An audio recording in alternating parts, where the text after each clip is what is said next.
वालेकुम सलाम। कैसे हो भाई? कैसे हैं आप? ठीक है, खैरियत से हैं? कैसे हैं जनाब आप? ठीक ठाक, खैरियत से हैं?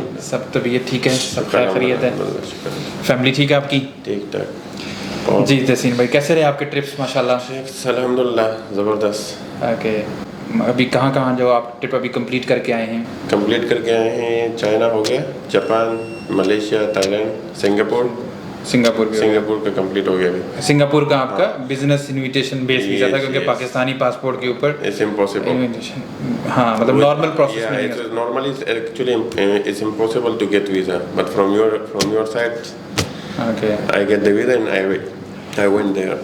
अच्छा क्योंकि ना काफ़ी ज़्यादा हम लोग सिंगापुर के इनविटेशन बेस वीज़ा इशू कर रहे हैं, तो आप क्योंकि रिसेंटली होके भी आए हैं, तो जो आपका जेन्युइन वहाँ पर एक्सपीरियंस रहा एयरपोर्ट के ऊपर, मतलब आपसे क्वेश्चन आंसर हुए, क्या पूछा गया, थोड़ा सा आप हमारे व्यूवर्स को ये चीज़। Normal question or answer, just like you have to be confident. Okay, But if you are just scared and they will direct take you from the line and go to the side. Okay. Then they will ask you some question, but you have to be confident, give your answer Properly, like proper confidently. question. Yeah. Then after there is nothing. They will tell you, okay, go enjoy Singapore. Okay, आपने बताया था Japan के लिए, तो Japan का visa जैसे मिला, आपने बताया था ऐसे ऐसे करना है, तो same question same answer, then they say okay go, no problem, they let me in to Japan. Actually genuine travellers को, जो लोग रेगुलरली ट्रैवल कर रहे हैं या जो जेन्युइन ट्रैवलर्स हैं, जिनको कोई ऐसा कोई चीज़ फिशी नहीं होती है, तो उनको कोई प्रॉब्लम भी फेस नहीं करनी But the पड़ती only important thing is just you have to show your face like you're Confident. Confident. That's it. Then everything is fine. They will not ask you like some question which is like it's make you scared. No, it's normal question, basic question. Okay, you come for, I come for visit. You have reservation? Yes, I have reservation. For how long you will stay here? Oh, 1 week something. How much money you have? This much amount. Okay,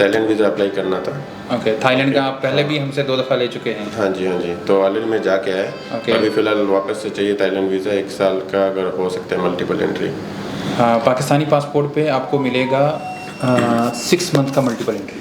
Okay. जैसे last time भी पहले हमने single entry लिया, फिर हमने मतलब multiple embassy entry जाने की ज़रूरत नहीं नहीं, है। एम्बेसी जाने की ज़रूरत नहीं है। आप अपने डॉक्यूमेंट्स लाए होंगे यकीनन। हाँ, सब कुछ लेके आए। बैंक स्टेटमेंट हमें चाहिए, एनओसी, और सैलरी NOC वगैरह सर्टिफिकेट, सब कुछ है। सब कुछ है, पिक्चर्स भी हैं, तो आपको एम्बेसी जाने की ज़रूरत नहीं है। जैसे ही ये आपका वीज़ा लग के आता है, Okay. आपके डॉक्यूमेंट में सारे देख लेता हूँ। तो कितने दिन लगेंगे इसमें?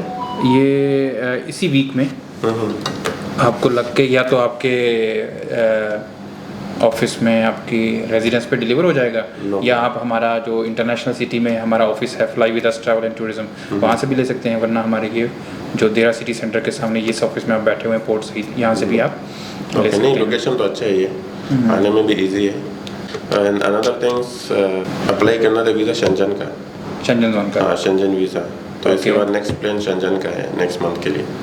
अभी तो उसके बारे में क्या है? शेंजन की अपॉइंटमेंट्स अवेलेबल हैं, ओके, इवन फैब में भी अपॉइंटमेंट्स अवेलेबल हैं, डिफरेंट कंट्रीज़ की मार्च में भी अपॉइंटमेंट्स अवेलेबल हैं, और आगे की भी स्केड्यूल में अपॉइंटमेंट्स अवेलेबल हैं। हम अपना स्टेटस भी अपडेट करते हैं और आपको पूरा शेड्यूल भी भेज दूंगा। जब भी आपका प्लान है अभी करना है, तो हम अभी भी अपॉइंटमेंट्स उसकी बुक कर सकते हैं। जैसे भी जो भी आपका ट्रैवल प्लान है, जैसे थाईलैंड अगर पहले जाना है तो अकॉर्डिंगली आप मुझे बता देंगे, डिस्कस कर लें, फिर मुझे बता दीजिएगा, तो उसके अकॉर्डिंगली अगर फैब में भी अपॉइंटमेंट बुक करनी है तो ये वीक में आपका थाईलैंड का लग के आ जाएगा, नेक्स्ट वीक में आप शेंजन के लिए सबमिट कर सकते हैं। या अगर आपको थाईलैंड ट्रैवल करना है डेफिनेटली, तो ओरिजिनल पासपोर्ट शेंजन होल्ड करेगा ऑलमोस्ट 3 वीक्स के लिए, जिस भी कंट्री की हम अपॉइंटमेंट बुक करेंगे। अभी चेक रिपब्लिक की अपॉइंटमेंट अवेलेबल हैं, जर्मनी की अवेलेबल हैं, क्रोएशिया की, नॉर्वे की, डेनमार्क की, इसी तरह से ग्रीस की अपॉइंटमेंट्स अवेलेबल हैं, अच्छी रेशो है, तो वो हम कर सकते हैं। वगैरह क्या रिक्वायरमेंट? सिंपल से डॉक्यूमेंट्स हैं आपकी तरफ से। हमें किसी कंट्री के लिए 3 मंथ और किसी कंट्री के लिए 6 मंथ की बैंक स्टेटमेंट चाहिए। एनओसी, सैलरी सर्टिफिकेट हम आपको बना के देंगे, वो लेटर हेड पे प्रिंट कर देंगे।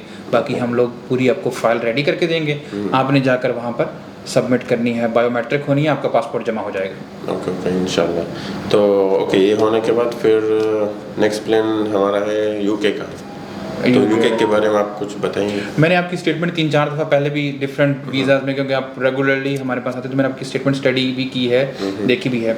यूके का जो वीज़ा है वो प्योरली स्टेटमेंट बेस्ड वीज़ा है, करेक्ट होनी चाहिए, मतलब आपकी सैलरी अकाउंट के अंदर आती है, उसके बाद उसी में से आपके एक्सपेंसेस हों और उसी में से कुछ सेविंग हो। ओके, तो 3 मंथ की क्योंकि बैंक स्टेटमेंट चाहिए होती है, तो प्रॉपर स्टेटमेंट हो, ऐसा नहीं हो कि आपने सैलरी डाली और सारी की सारी यूज़ कर ली, फिर सैलरी डाली, यूज़ कर ली, या अगर आपने लास्ट सैलरी डाली और उसी को सेविंग के तौर पर शो कर दिया।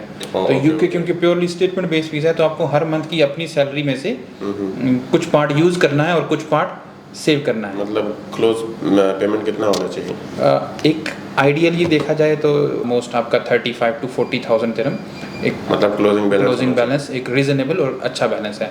इवन कम भी बैलेंस हो बट स्टेटमेंट प्रॉपर हो तो वीज़ा लग जाता है। ओके। और आपकी माशाल्लाह ट्रैवल हिस्ट्री अच्छी है, आप जेन्युइन ट्रैवलर हैं, आपने मतलब लास्ट 6-7 मंथ के अंदर काफ़ी सारे कंट्रीज ट्रैवल किए हैं, कम से कम तो आप 10 कंट्री तो घूम के आए। आप कहीं भी अब ट्रैवल करेंगे। असल में लोग दो तरह से सोचते हैं, कई लोग ये सोचते हैं कि हमारा बगैर ट्रैवल किए वीज़ा लग जाएगा। ओके, अगर कोई बंदा अप्लाई करना चाहे तो हम उसका अप्लाई करवाते हैं। जो वीज़ा ऑफिसर है वो इन सारी चीज़ों को कंसीडर करता है। अगर आपकी स्टेटमेंट बहुत स्ट्रांग है, टाइज स्ट्रांग है और आपकी ट्रैवल हिस्ट्री नहीं भी है तब भी वीज़ा लग जाते हैं। बट हम अपने कस्टमर को हमेशा ये एडवाइस करते हैं कि आप बजाय इसके कहीं डन बेस, कहीं XYZ जगहों पे कुछ भी फंड्स आप दें और वो आपका फंड ज़ाया हो, वो फंड्स अपने ऊपर यूज़ कीजिए। एवरी मंथ ऑलमोस्ट 30 के करीब हमारे पैकेजेस होते हैं, जिसके अंदर फ़्लाइट टिकट शामिल है, होटल है, ट्रांसफ़र शामिल है, विद ब्रेकफास्ट और ट्रिप्स जा रहे होते हैं। उन ट्रिप्स को ज्वाइन करें तो आप 3 से 4 महीने में 3-4 कंट्रीज़ घूम के आप किसी भी कंट्री का वीज़ा अप्लाई कर सकते हैं। और जब आप 3-4 कंट्रीज़ की इमिग्रेशन क्रॉस करते हैं, आप आते जाते हैं, अपनी जॉब पे वापस आ जाते हैं, तो ज़्यादा आप कॉन्फिडेंटली कहीं भी दुनिया भर में आप ट्रैवल कर सकते हैं। तो ओके, तो इंशाल्लाह फिर ये मैं आपका प्रोसेस करता हूँ थाईलैंड का, और इसके बाद जैसे ही बाकी शंजन का आप मुझे प्लान बताएंगे, उसके अकॉर्डिंगली मैं आपको अपॉइंटमेंट बुक करके भेज दूंगा।